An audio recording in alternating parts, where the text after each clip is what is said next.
ವಿಶ್ವನಾಯಕ ಪೈಗಂಬರ್ ಮುಹಮ್ಮದ್ ಸಲ್ಲಲ್ಲಾಹು ಅಲೈಹಿ ವಸಲ್ಲಮರು ತಮ್ಮ ಪ್ರೀತಿಯ ಶಿಷ್ಯಂದಿರಿಗೆ ಹೇಳಿದ ಕಥೆಯೊಂದು ಹೀಗಿದೆ, ನೀವು ಕೇಳಿ ನೋಡಿ. ಒಮ್ಮೆ ಒಬ್ಬ ವ್ಯಕ್ತಿಯು ಸೂಡು ಬಿಸಿಲಿನಲ್ಲಿ ತನ್ನ ಒಂಟೆಯ ಜೊತೆ ಮರುಭೂಮಿಯಲ್ಲಿ ಯಾತ್ರೆ ಹೊರಟನು. ಸ್ವಲ್ಪ ದೂರ ನಡೆದಾಗ ಆ ವ್ಯಕ್ತಿಗೆ ಬಿಸಿಲು ತಡೆಯಲಾರದೆ ಒಂದಡಿ ಮುಂದೆ ಹಾಕಲು ಆಗದೆ ಆ ವ್ಯಕ್ತಿ ಒಂದು ಮರದ ಕೆಳಗೆ ವಿಶ್ರಾಂತಿ ಪಡೆಯಲು ಕುಳಿತು ಅಲ್ಲೇ ನಿದ್ದೆಗೆ ಜಾರಿದನು.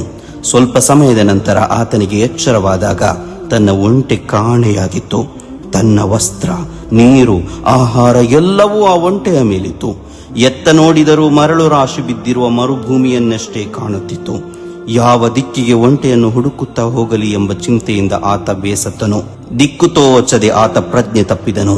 ಪ್ರಜ್ಞೆಯಿಂದ ಎಚ್ಚರವಾದಾಗ ತನ್ನ ಕಾಣೆಯಾದ ಒಂಟೆ ಆ ಮರದಡಿಯಲ್ಲೇ ಇತ್ತು. ಇದನ್ನು ಕಂಡ ಆತನಿಗೆ ಅತೀವ ಸಂತೋಷ ಉಂಟಾಯಿತು. ಕುಣಿದು ಕುಪ್ಪಳಿಸಿದನು. ಸೃಷ್ಟಿಕರ್ತನಿಗೆ ಕೃತಜ್ಞತೆಯನ್ನರ್ಪಿಸಿದನು. ಕಥೆ ಕೇಳಿದ್ರಲ್ವಾ? ಪೈಗಂಬರರು ಈ ಕಥೆಯನ್ನು ಶಿಷ್ಯರಿಗೆ ಹೇಳಿದ ಬಳಿಕ ಒಂದು ಸಂದೇಶವನ್ನು ಹೇಳಿಕೊಟ್ಟರು.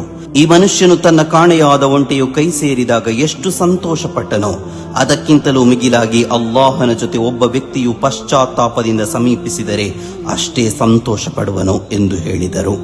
ಅಂದ ಹಾಗೆ ಮಾಡಿದ ತಪ್ಪಿಗೆ ಪಶ್ಚಾತ್ತಾಪ ಬೇಡುವುದು ಅಲ್ಲಾಹನಿಗೆ ಅತ್ಯಂತ ಖುಷಿಯ ಸಂಗತಿ.